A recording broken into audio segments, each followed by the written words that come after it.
आज मीठे बाबा हमें कहते हैं तुम्हारा जिस्मानी कनेक्शन नहीं है, तुम्हारा रूहानी कनेक्शन है।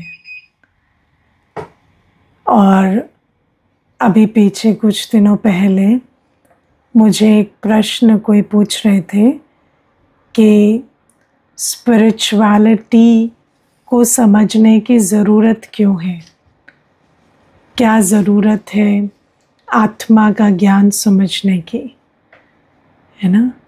क्या ज़रूरत है ये जानने की भी कि मैं आत्मा हूँ। तो मैं उनको यही कह रही थी कि आप एक गाड़ी भी चलाते हैं, है ना, तो आपको जानना पड़ता है ये गाड़ी ऐसे चलती है, सड़क के नियम ये हैं, या इस प्रकार से इस गाड़ी को मोड़ सकते हैं, चला सकते हैं, वरना क्या होगा, गाड़ी यात्रा का नहीं एक्सीडेंट का साधन बन जाएगी। तो ऐसे ही मैं आत्मा हूँ, चाहे मैं जानूँ ना जानूँ, मानूँ ना मानूँ। और ऐसा नहीं है कि शिव बाबा आने के बाद हम आत्मा बन जाते हैं, ऐसा है क्या? हाँ, शिव बाबा आने के बाद मैं आत्मा हो गई, ऐसा तो नहीं है ना। आत्मा तो मैं पहले से हूँ, लेकिन मुझे मालूम नहीं है, और क्योंकि नहीं मालूम इसलिए मैं आत्मा इस शरीर के साथ अपनी दुर्गति कर रही हूँ। और फिर जब हम अपने आप को जानते हैं और जब बाबा हमें हमारे विषय में या आध्यात्मिक नियमों के विषय में या डायरेक्शंस देकर अपने कर्मों के विषय में जब समझाते हैं, तो हम आत्मा ना अपनी जीवन से इस शरीर के द्वारा कर्म कर कर अपनी सद्गति का रास्ता बनाते हैं। बाकी आत्मा तो है ही, जैसे आप देखो कि गाड़ी तो है ही, कोई चलाना सीखे या ना सीखे, नहीं सीखेंगे तो वही गाड़ी एक डेंजरस चीज़ हो जाएगी। तो ऐसे बाबा हमें कहते हैं तुम्हें अब अपने को आत्मा निश्चय करना है ना। हम अपने को आत्मा निश्चय करते हैं, अगर ना भी करें तो क्या होगा, अपना नुकसान होगा। कोई ऐसा नहीं है कि बाबा को बुरा लगेगा अगर हम अपने को आत्मा निश्चय ना करें, क्योंकि हम अपने को आत्मा निश्चय नहीं करेंगे तो हम अपनी आत्मिक उन्नति के लिए कुछ नहीं कर पाएंगे। अब आप देखो, जैसे कि दुनिया में जो विज्ञान के नियम है, 5 तत्वों के नियम है, उनको कोई माने ना माने, जाने ना जाने, वो नियम तो अपना काम करते ही है ना, कि नहीं करते। हाँ, बैक्टीरिया वायरस के बारे में जानने से बीमार होंगे क्या? नहीं भी जानेंगे तो भी बीमार होंगे। जिस चीज़ का जो काम है वो तो वो करेगी ही। हाँ, उसको जानने से उसका इलाज ढूंढ सकते हैं, है ना। फिज़िक्स के नियमों को जानेंगे, बायोलॉजी के नियमों को जानेंगे, शरीर के 5 तत्वों के नियमों को जानेंगे, तो हम किसी प्रॉब्लम में पड़ने से बच सकते हैं। बाकी ऐसा नहीं कि नहीं जानने से वो नियम हमारे ऊपर काम नहीं करेंगे। अभी मुझे एक भाई कह रहे थे कि मैं लॉ ऑफ कर्मा को नहीं मानता, है ना। तो मैंने कहा कोई बात नहीं, पर दुखी तो आप भी हो ना। तो आप लॉ ऑफ कर्मा को नहीं मानते तो फिर आप क्यों दुखी हो? नहीं मानने से तो फिर आपके जीवन में खुशी ही खुशी होनी चाहिए। तो कहते नहीं, मैं ये नहीं मानता कि हमने कुछ पीछे किया है जिसके कारण हम आज दुखी हैं। तो मैंने कहा ठीक है, तो फिर आप दुखी क्यों हैं? उसका भी तो कोई कारण होगा। चलो ये कारण नहीं है, आप अपना कारण बता दो। तो मुझे कहते हैं कि ठीक है, वो तो मैं मानता हूँ कि कोई भी कुछ भी कभी भी हो सकता है। इसको थ्योरी ऑफ रैंडमनेस कहते हैं ना, कि कभी भी कुछ भी कैसे भी हो सकता है, इसका कोई कारण नहीं होता। तो मैंने कहा तो इसका मतलब आपको लॉ ऑफ कर्मा पसंद नहीं आया, लेकिन आपको लॉ ऑफ रैंडमनेस पसंद है कि कभी भी कुछ भी हो सकता है। इसका मतलब तो आपका अपनी लाइफ पे कोई भी कंट्रोल नहीं है। तो कहते हैं हाँ, इसीलिए तो मैंने अभी सोचना ही छोड़ दिया है। अब मैं किसी भी चीज़ की जिम्मेवारी नहीं लेता हूँ, क्योंकि वैसे भी जब कुछ चीज़ मेरे कंट्रोल में है ही नहीं तो फिर मैं उसके पीछे क्यों भागूं। तो मैंने कहा इसका मतलब कि आपको अभी काम वाम करना नहीं है, आलसी बन के रहना है। तो आपने अपने अनुकूल एक थ्योरी निकाल दी है। तो कहते लेकिन आपकी थ्योरी का भी क्या प्रूफ है। तो मैंने कहा आपको तो मैं इंस्टेंट प्रूफ दे सकती हूँ, ऐसा क्या है। देखो, थॉट एक कर्मा है। अभी बैठकर 5 अच्छे विचार लो तो अच्छा नहीं फील होगा, है ना। बैठो, कमेंट्री करा देती हूँ, 5 अच्छे श्रेष्ठ संकल्प लेंगे तो श्रेष्ठ अच्छा अनुभव होने लगता है। तो कर्म और कर्म फल तो इंस्टेंट दिखाई देता है ना। किसी को मिलते हैं, स्माइल करते हैं तो वहाँ से स्माइल आती है। किसी को मिलेंगे, उल्टा चेहरा बनाएंगे तो उधर से भी उल्टा रिस्पॉन्स आता है। तो ये तो कर्म और कर्म फल दिखाई दे रहा है ना, इसमें इतना बड़ा रॉकेट साइंस क्या है। तो कहते फिर लंबा वो नहीं मानता कि पास्ट का कुछ है। तो मैंने कहा जब कर्म और कर्म फल को मान लिया तो अभी जो फल मिल रहा है जिसका पीछे का नहीं पता चल रहा कि अभी क्या किया ऐसा, तो नेचुरल है कि पहले किया है तभी तो मिल रहा है, बिना किए तो नहीं मिलेगा। इंग्लिश में कहते हैं ना, there is no smoke without fire, है ना। आग नहीं है तो धुआं कहाँ से आया। तो कुछ ना कुछ फल आ रहा है तो कर्म तो किया है। तो बाबा हमें कहते हैं कि तुम मानो या ना मानो, तुम एक आत्मा हो, तुम जो करते हो सो पाते हो। और बाबा हमें ये बात समझाते हैं कि जब हम अपने को आत्मा निश्चय करके बैठते हैं तो दूसरे निश्चय की बात क्या है। आत्मा है तो आत्मा का पिता भी है ना। और जब आत्मा का पिता है और शिव बाबा हमें आकर कहते हैं कि मैं ही तुम्हारा पिता हूँ, तो फिर हमें जैसे आत्मा पर निश्चय हुआ ऐसे बाबा पर भी निश्चय होता है ना। और जब हम बाबा पर निश्चय कर लेते हैं तो जब हम कहते हैं रूहानी कनेक्शन या आत्मा पर निश्चय या सोल कॉन्शियस होना, तो सोल कॉन्शियस होना सिर्फ ये नहीं होता कि मैं अपने आप को पहचानूं। जब अपने आप को पहचानूंगी तो जिसके द्वारा मुझे मेरी पहचान मिली वो मेरा माता पिता ही होगा ना। हाँ, बच्चे को उसकी पहचान कहाँ से मिलती है, माता पिता से, है ना। जिसने बच्चे को नाम दिया, घर दिया, पढ़ाई दी, वो बच्चा उठ के पूछे कि मुझे क्या प्रूफ है कि आप ही मेरे माता पिता हो। तो कैसा लगेगा। है ना। बच्चा थोड़ी उठ के पूछता है कि आप ही मेरे माता पिता हो, कैसे पता चलेगा। जो तुम्हें पहचान दे रहा है, पढ़ा रहा है, लिखा रहा है, तुम्हें लायक बना रहा है, तुम्हारी जिम्मेवारी उठा रहा है, वो माता पिता ही है ना। तो आज तक तो किसी ने परवाह की नहीं थी हमारे को इतना समझाने की, इतना, है ना, सुख देने की। तो जिसने इतनी परवाह की वो माता पिता है, और कौन होगा, है ना। तो बाबा हमें कहते हैं आज देखो मनुष्य कैसा है ना, जो दुख देता है, जो तंग करता है, उसको भी कहता है कि ये तो मेरा संबंधी है ना। लेकिन बाबा जो इतना ज्ञान देते, प्यार देते, सुख देते, उसके लिए कई बार पूछेगा कि कैसे पता चले यही भगवान है। तो कौन कौन आकर और हमारा इतना करेगा जैसा बाबा ने किया। बाबा के सिवाय, परम पिता के सिवाय आज तक तो किसी ने इतना सोचा नहीं ना हमारा। तो बाबा बाबा है, ये इसके लिए कोई प्रूफ नहीं चाहिए। तो बाबा कहते हैं अपने आप को पहचानना कि मैं एक आत्मा हूँ, और बाबा को पहचानना। और जब हम बाबा को पहचान लेते हैं तो क्या करना होता है। पहला वायदा जो हम बाबा से करते हैं वो ये है, क्या, तुम जहाँ बिठाओ जो खिलाओ हम तुम्हारे दर से नहीं जाएंगे, है ना। सरेंडर बुद्धि होना। हमें बाबा मिला, सब कुछ मिला, अब हमारी कोई भी इच्छाएं नहीं है। ये सबसे पहली चीज़ हमें करनी होती है। क्यों? क्योंकि बाबा का बनने के बाद भी ये जो माया का खेल होता है ना, इस खेल के पीछे होती इच्छाएं। तो बाबा हमें ये बात समझाते हैं कि आत्मा ने स्वयं को पहचाना, आत्मा ने बाप को पहचाना। अब हमें सिर्फ एक ही तात है, एक ही लगन है कि मैं बाबा की श्रीमत पर चलूं, है ना। मुझे इस बात से कुछ नहीं है कि बाबा कहाँ बिठाए, क्या खिलाए, कोई फर्क नहीं पड़ता।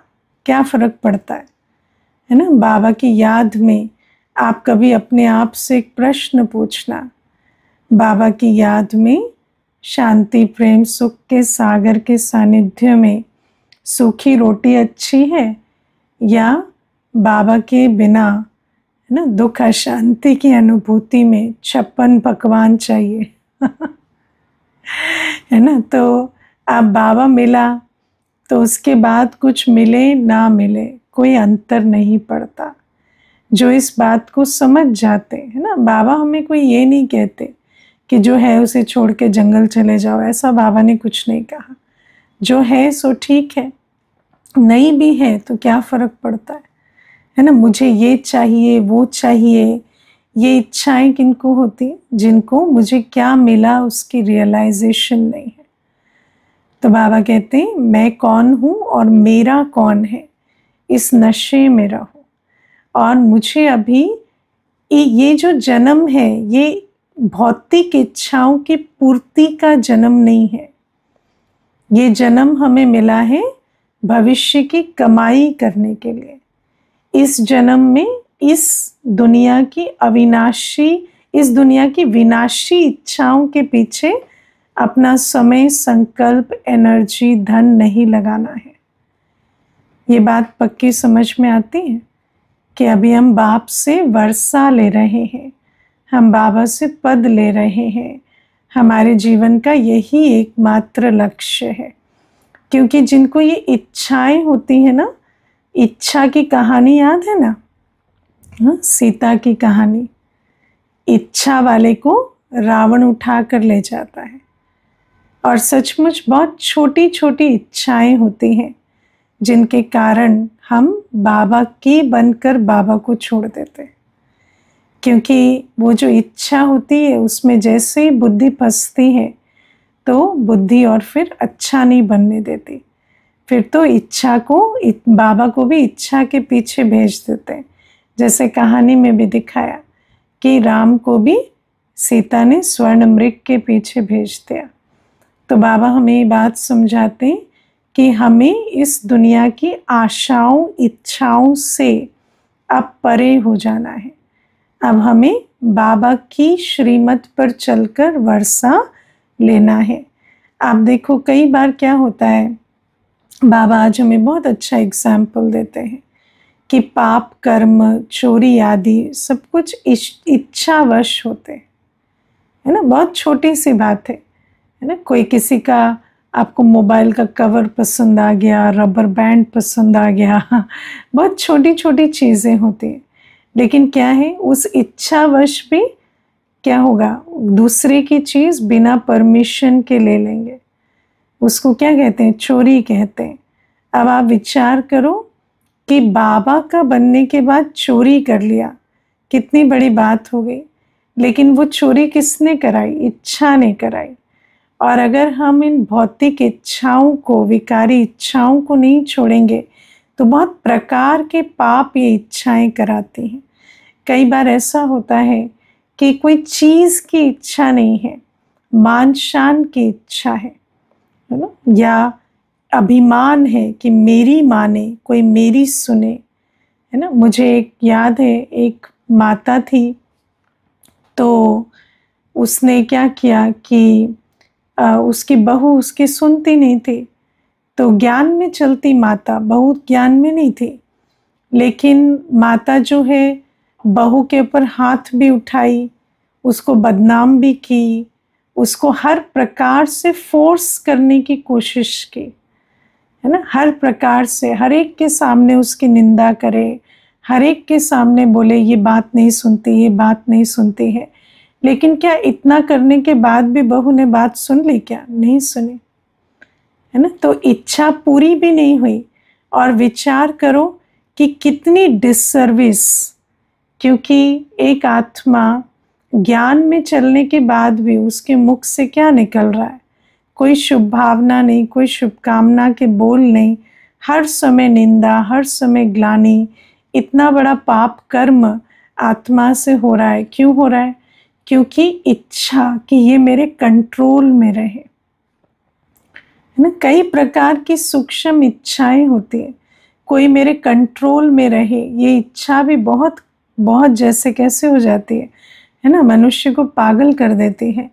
और उस इच्छा के पीछे मनुष्य क्या करता है?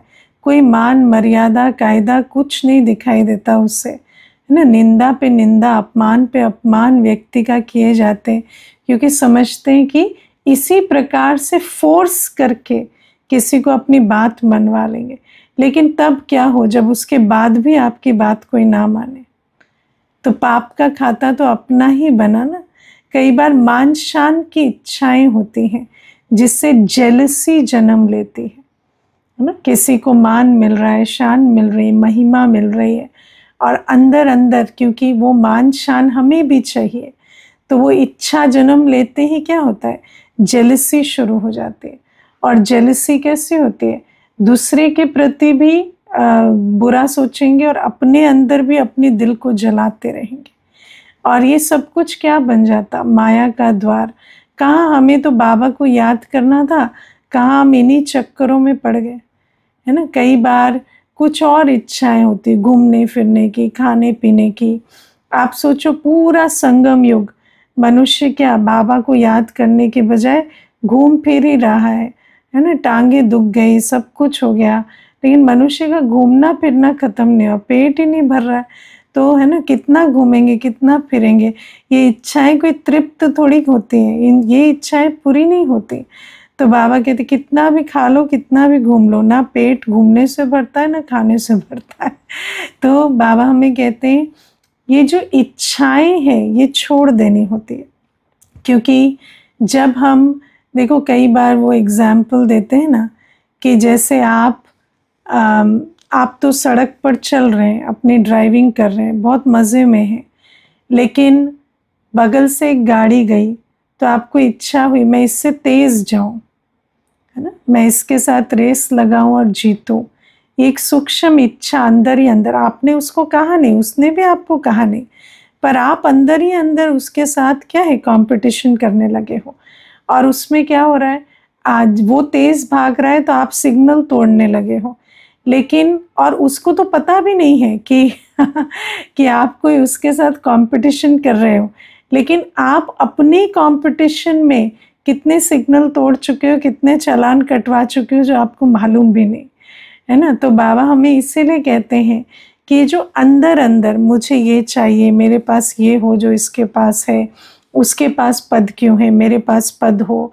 तो इस प्रकार की जो सूक्ष्म इच्छाएं भी होती हैं ना, ये इच्छाएं पाप का द्वार बन जाती है ना। और बाबा हमें कहते हैं कि आज जिन विनाशी इच्छाओं के पीछे तुम भाग रहे हो, वो तो हाथ लग भी गई, है ना। मानो आपने पा भी लिया, कोई चीज़ के पीछे आप बहुत दौड़े और पा भी लिया, तो भी क्या है, कल शरीर छूट जाएगा, उसका क्या है, वो कितना इस दुनिया में ना तो कुछ ना पाने की का गम होना चाहिए, ना पाने की खुशी, क्योंकि दोनों विनाशी है।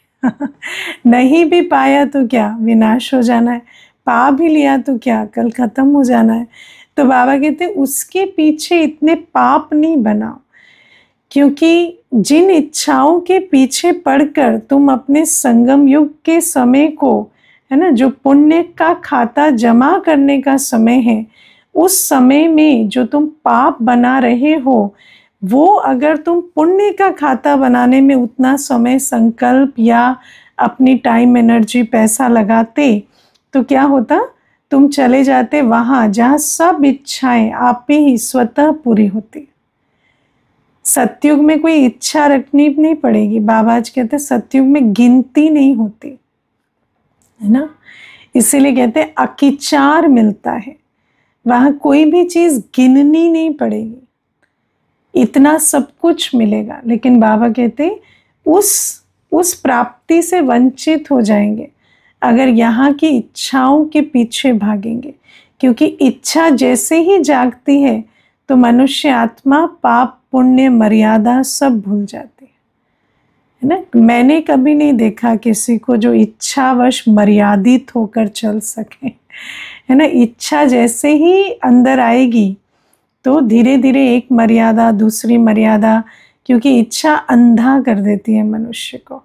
आपको सिर्फ इच्छा दिखाई देगी, बाबा बाबा की श्रीमत, कुछ और दिखाई नहीं देगा, है ना। तो बाबा हमें इसीलिए कहते हैं, कई बार तो भाई बहनें भी जो ब्राह्मण हैं, क्लास करते हैं, वो भी जब आकर अपनी किसी इच्छा को व्यक्त करते हैं तो हमें कभी कभी ऐसा लगता है कि इतनी मुरली सुनते हैं, इनको पता नहीं चलता कि ये तो विकारी इच्छा है, ये इच्छा के लिए तो बाबा मना करते हैं। लेकिन फिर भी वो इच्छा देखो कैसी हो गई है कि सोचने में तो शर्म आती नहीं, बोलने में भी नहीं आती, है ना। एक बार एक कुमार था, मुझे ही आकर कहता है कि दीदी मेरे को ना शादी करनी है। तो मैंने कहा मुझे क्यों बता रहे, है ना। तो आप विचार करो कि इच्छा कैसी होती है। मैंने कहा सोचते तो हो, बोलते भी हो, खराब नहीं लगता है ना। मुरली क्यों सुनते हो फिर आप मुरली सुनते हो, इतनी तो अक्ल समझ आनी चाहिए। लेकिन इच्छा ऐसा पागल बना देती है कि पता भी नहीं चलता क्या सोच रहे हैं क्या बोल रहे हैं।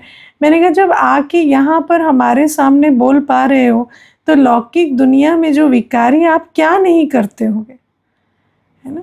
क्या बड़ी बात है किसी को बिना कंसेंट के हाथ लगा देते होगे, कोई बड़ी बात नहीं है जिस प्रकार का आपका हाल है ना। तो सोचने में ऐसा लगता है कि ब्राह्मण ऐसे कर्म नहीं करते होंगे, लेकिन करते ही होंगे। जब इस प्रकार की इच्छाएं होती हैं तो विकारी इच्छाओं की तो कोई हद नहीं होती।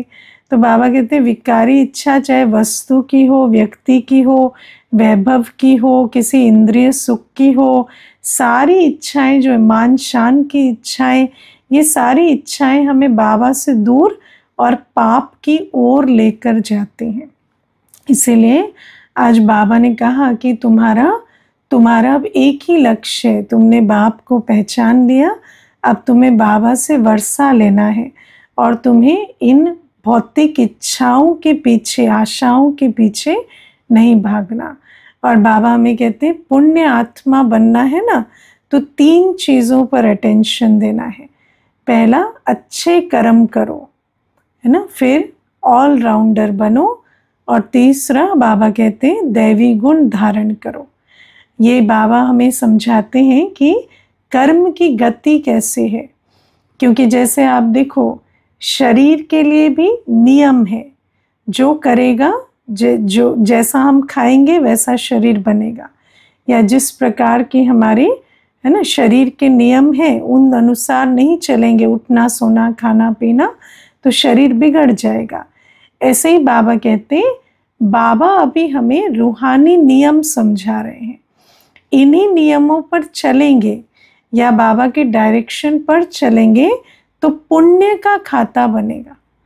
पाप का खाता कैसे बनता है? देहाभिमान में रहने से, और 63 जन्म देहाभिमान में रहते पाप का खाता बनाते आए हैं। अब कोई माने या ना माने, ये स्पिरिचुअल लॉ काम करते हैं, है ना। और जब हम इनको मानकर इन पर चलते हैं तो हमें प्रूफ भी मिलता है कि ये काम करते हैं कि नहीं मिलता, मिलता है ना, अंदर से भी मालूम पड़ता है। देखो आत्मा को अपनी कमाई और घाटा मालूम पड़ता है। कैसे पता चलता है आत्मा को कमाई और घाटा? आत्मा को कैसे पता चलता है मेरी कमाई है और मेरा घाटा है? किसी के पास कुछ नहीं है पर उसको डर नहीं लगता, है ना, कुछ नहीं है उसके पास। मनुष्य देखेगा तो कहेगा इसके साथ तो कभी भी कुछ भी हो सकता है, लेकिन आत्मा को डर नहीं लगता। ये आत्मा की कमाई का परिचय, देही अभिमानी अवस्था, निर्भय निर्वैर अवस्था, है ना। न डर लगता है, न हिंसा के संकल्प आते हैं, न ईर्ष्या के संकल्प आते हैं। ये सब क्या है? ये है आत्मा के अंदर पुण्य का खाता जमा है, उस बल से ये अवस्था होती है। जैसे सतयुग में, है ना, सतयुग में कोई बाउंड्री बनाएंगे, बॉर्डर बनाएंगे? आत्मा को ऐसे कभी संकल्प भी नहीं आएगा कि प्रकृति मुझे नुकसान पहुंचा देगी। आज देखो, मनुष्य जंगल में भी रहता है, मनुष्य से भी दूर हो जाता है, तो उसका डर कहता है जानवर घुस आएंगे, है ना, डर कहेगा ये शेर आदि हमें हमला कर देंगे। तो भय कैसी चीज़ है। और आप देखो ये कितना इंटरेस्टिंग है कि जिस चीज़ से हम डरते हैं हम उसको अट्रैक्ट करते हैं, और जब आत्मा का पुण्य का खाता कम होता है तो डरते हैं। तो जैसी अवस्था है वैसी व्यवस्था बनती भी जाती है। और फिर मनुष्य कहता है तो क्या करें, ना डरें। नहीं डरने से भी तो अटैक हो सकता है, क्योंकि उस डर से कोई उसको फ्री नहीं कर सकता। जिस संकल्प से सृष्टि बनती है ना, वो संकल्प रचते ही चले जाएंगे। पाप का खाता ऐसी चीज है, पाप का खाता कमजोर संकल्पों की रचना करवाता है, उसी संकल्पों से सृष्टि की रचना होती है। और पुण्य का खाता कैसा होता है ना, पुण्य का खाता आत्मा भरपूर है, आत्मा ने अपनी कमाई की है, तो चाहे कुछ भी हो जाएगा। आत्मा को अपनी दिनचर्या मनचर्या बिगाड़ने की आवश्यकता नहीं पड़ती, उसकी अवस्था अचल अडोल रहती है, उसकी दिनचर्या एज इट इज़ रहती है ना। मुझे याद है जब कोविड आया तो मुझे एक भाई फ़ोन करके पूछते थे आजकल आप लोग क्या करते हैं। तो मैंने कहा हम लोग क्या करेंगे, हम लोग वही करते हैं जो करते हैं है ना, हम तो वही करेंगे, सुबह उतने ही बजे उठेंगे, वही मुरली सुनेंगे। कहते हैं आप लोगों की मुरली अभी भी चलती है। तो मैंने कहा हाँ चलती है। तो कहते कैसे चलती है, मैंने कहा ऑनलाइन चलती है तो कहते आप लोग ऑनलाइन शिफ्ट हो गए अब तो मैंने कहा where there is a will there is a way. तो हमारे को चाहे परिस्थिति कैसी भी हो, हमारे संकल्प यही चलते हैं, याद के सेवा के। और जब याद के और सेवा के संकल्प चलेंगे तो वैसी सृष्टि भी बनेगी। तो बाबा हमें कहते हैं कि पुण्य आत्मा बनना है तो क्या करना है, अच्छा कर्म करो। अब अच्छा कर्म क्या होता है, तो पहले तो बाबा कहते हैं उल्टे कर्म नहीं करो। उल्टे कर्म में बाबा आज हमें सबसे पहले सावधानी क्या देते हैं, क्रिमिनल आई, है ना। अगर क्रिमिनल आई होगी तो उल्टा कर्म करेंगे। तो बाबा हमें सबसे पहले कहते हैं क्रिमिनल दृष्टि को सिविल बनाओ। अब बाबा हमें कहते हैं, सूरदास का एग्जाम्पल दिया जाता है कि उनको समझ आया कि आंखें धोखा देती हैं, तो उन्होंने आंखों को फोड़ दिया। लेकिन क्या जिनको आंखें नहीं होती उनको विकार नहीं होता क्या? जिनको आंखें नहीं होती वो क्या निर्विकारी होते हैं? हाँ है ना। आप कभी किसी से मिले हैं जिनकी आंखें नहीं हैं, है ना। मुझे अभी पीछे एक अपॉर्चुनिटी मिली थी जहाँ मैं एक व्यक्ति से मिली जिनको जन्म से दोनों आंखें नहीं थी। तो मैंने उनको पूछा कि आपके अंदर आपको क्या लगता है कि आप किन बातों से जूझते हैं या आपके लाइफ के चैलेंजेस क्या हैं। तो कहते कि मुझे बहुत ईर्ष्या होती है अपने कॉम्पिटिटर से, है ना, या मुझे अगर कोई सम्मान ना दे तो मुझे अच्छा नहीं लगता। तो मैंने, आप देखो चाहे उसको आंखें नहीं हैं पर विकार तो आंखों का मोहताज नहीं है ना, है ना। कोई भी विकार, बुद्धि में बैठा सामने स्त्री है तो विकार आएगा, चाहे आंखों से देख नहीं सकते, है ना, चाहे आंखों से देख नहीं सकते, लेकिन बुद्धि में बैठा कि मैं जिस बिजनेस में हूँ उसमें कॉम्पिटिटर ज़्यादा पैसा कमा रहा है तो ईर्ष्या आएगी तो बाबा हमें कहते हैं कि आत्मा बुद्धि से सब कुछ करते हैं, इसमें आँखों का कुछ नहीं है। इसीलिए जब बाबा कहते हैं ना आँखों को सिविल बनाओ, तो इसका मतलब क्या होता है, नज़र को बदलो, दृष्टि परिवर्तन करो। और दृष्टि का कनेक्शन किससे, स्मृति से। जैसी स्मृति वैसी दृष्टि, है ना। जैसे हम जाते हैं मंदिरों में, बहुत सुंदर मूर्ति है देवी की, लेकिन स्मृति में क्या है, ये देवी है, ये स्त्री है ऐसा नहीं है, ये देवी है। तो विकारी वृत्ति कभी नहीं जाएगी, विकारी दृष्टि नहीं जाएगी। बुद्धि में ये बहन है, ये भाई है, तो विकारी दृष्टि नहीं जाएगी, है ना। लेकिन अगर इतनी स्मृति पर काम नहीं किया है, या आप देखो, मुझे याद है मेरे लौकिक पिताजी कहते थे कि हमारे टाइम पर पूरे गांव की लड़कियां बहन होती थी, तो कहते हैं हम एक गांव में शादी नहीं करते थे एक गांव में सब बहन होते थे।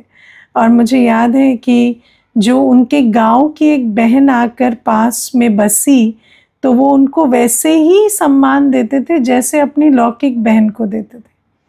पूरा उनका जैसे हर चीज़ पूछना, करना, देखना सब करते थे। तो हम उनको पूछते थे ये तो आपका ब्लड रिलेशन नहीं है, क्योंकि हमारे टाइम तक वैल्यूज़ बदल गए थे।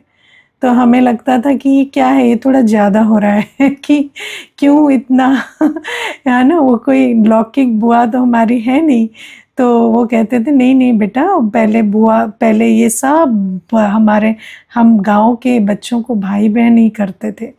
तो मैंने कहा अच्छा ठीक है तो हम भी फिर उस प्रकार से उनके साथ मिलने जुलने लगे। तो बाबा हमें कहते हैं कि ये जो स्मृति होती है ये कितनी बड़ी चीज़ है। तो बाबा हमें आज समझाते हैं कि अभी हमें बार बार मैं आत्मा हूँ, पहले ये अभ्यास करना है, और फिर सामने आत्मा है। अब जब हम आत्मा कहते हैं तो उसका अर्थ क्या होता है? सिर्फ आत्मा नहीं, आत्मा को उसके ओरिजिनल स्वरूप में देखना। हर आत्मा पवित्र है, हर आत्मा, है ना, हर आत्मा ईश्वरीय संतान है, स्नेह सम्मान की पात्र है। तो बाबा कहते हैं उस आत्मा को उसके शरीर से, कर्मों से, आपके साथ जो उसके पीछे लेन देन हुए, उन सब से न्यारा कर कर उस आत्मा को देखना, तब हमारी दृष्टि बदलेगी। और जब दृष्टि बदलती है तो बाबा कहते हैं हम उल्टे कर्मों से बच जाते हैं। और फिर बाबा कहते हैं अच्छे कर्म करो। अच्छे कर्म क्या होते हैं? सबसे पहला और मूल अच्छा कर्म है बाबा को याद करना। सबसे पहला अच्छा कर्म बाबा को याद करो। और कोई कर्म हम 24 घंटा नहीं कर सकते, लेकिन बाबा को याद करने का कर्म मुझे सेकंड बाय सेकंड करना है। ये एक अच्छा कर्म करना है। फिर हर कर्म जो श्रीमत प्रमाण है, देखना, सुनना, खाना, पीना, उठना, बैठना, बोलना, सुनना, सब कुछ जब श्रीमत प्रमाण होता है तो उसको कहते हैं अच्छा कर्म, है ना। मीठा बोला अच्छा कर्म, कड़वा बोला उल्टा कर्म। श्रीमत सुनी, बाबा की मुरली सुनी, अच्छा कर्म। दुनिया की झरमुई झगमुई सुनी, बुरा कर्म। तो बाबा हमें अच्छा कर्म करने के लिए कहते हैं। दूसरा बाबा कहते हैं ऑल राउंडर बनो, ऑल राउंड सेवा करो, है ना। ऐसे नहीं हमसे ये सेवा नहीं होती, वो सेवा नहीं होती, क्योंकि अगर हमें सारे दिन सेवा करनी है तो सारे दिन एक प्रकार की सेवा नहीं कर सकते। सारे दिन सेवा, याद और सेवा का डबल लॉक लगा रहे तब तो पुण्य आत्मा बनेंगे। और याद और सेवा का डबल लॉक लगाने के लिए हमें ऑलराउंडर बनना पड़ेगा। तन मन धन मनसा वाचा कर्मणा, तीनों सेवा हमें आनी चाहिए, है ना। ऐसा नहीं कि हम वाणी नहीं सुना सकते तो हम स्थूल सेवा नहीं कर सकते। बाबा कहते स्थूल सेवा भी करो, वाणी की सेवा भी करो, मनसा सेवा भी करो, धन भी सफल करो, संबंध संपर्क से भी गुणों का दान दो, हर प्रकार से सेवा करो। और बाबा कहते उससे पहले क्या करना पड़ता है? सेवा से पहले ज्ञानी, योगी और धारणा युक्त बनना पड़े। क्योंकि क्या होता है कि सेवा करने जाते हैं लेकिन ज्ञानी योगी नहीं है तो क्या करेंगे? सेवा की जगह डिससर्विस करके आ जाते हैं, है ना। दैवी गुण नहीं है तो क्या करेंगे? सेवा करने जाएंगे लेकिन वाणी तो आपने सुना दी, वो आपकी चलन भी तो देख रहे हैं। तो वाणी तो बहुत अच्छी सुनाई लेकिन चलन से डिससर्विस करते। तो बाबा हमें कहते हैं सर्विस का सिर्फ जोश नहीं, होश भी चाहिए।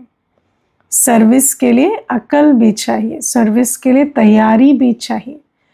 और फिर प्यारे बाबा हमें समझाते हैं कि ये जो ऊंच पद पाने की विधि है ये सर्विस ही है। अगर आत्मा को कमाई करनी है तो उसको ईश्वरीय सर्विस ही एकमात्र तरीका है, कोई माने या ना माने। बाबा कहते हैं लॉ है, जो सेवा करेगा वही मेवा खाएगा। तो इसीलिए बाबा कहते हैं इस लॉ को जानकर अभी रूहानी सर्विस करके कमाई करनी है, अच्छे कर्म करके पुण्य का खाता बनाना है। और तीसरा बाबा कहते दैवी गुण धारण करो। दैवी गुण धारण करने के लिए क्या करना पड़ता है? अटेंशन देना पड़ता है। रोज सुबह अमृत वेले पक्का करो, आज मुझे इस गुण को पकड़ कर रखना है सारे दिन, है ना। मधुरता का गुण पकड़ा तो चाहे कोई गाली दे, चाहे कोई नुकसान कर दे, कुछ भी कर दे, आपको मधुरता का गुण नहीं छोड़ना है। और अगर आज छूटा, एक बार छूटा, 2 बार छूटा, तो फिर कल उस गुण को पक्का करो, फिर परसों, ऐसे कर करके जब तक 1 सप्ताह तक कंटिन्यूअस गुण की धारणा ना हो जाए तब तक उसी गुण को पकड़ कर रखो। तो बाबा कहते ऐसे दैवी गुण धारण करो। दैवी गुणों को जानना या पहचानना बड़ी बात नहीं है, गुणों की लिस्ट बनाना बड़ी बात नहीं है, लेकिन एक एक गुण को धारण करना पड़े। और जब कर्मों में आते हैं तो अटेंशन रखेंगे गुण पर, तब जाकर उसकी धारणा होगी। तो बाबा कहते जिनको पुण्य आत्मा बनना है, जिनको रूहानी कमाई कर अपना खाता अभी भरना है, क्योंकि एकमात्र समय है कमाई करने का, तो बाबा कहते एक तो इच्छाओं से परे रहो। बाबा तुम जहाँ बिठाओ, जो खिलाओ, फिर बाबा जो श्रीमत देते हैं उस पर चलना है, और उल्टे कर्म ना हो उसके लिए दृष्टि को भी बदलना है। अच्छा, ओम शांति।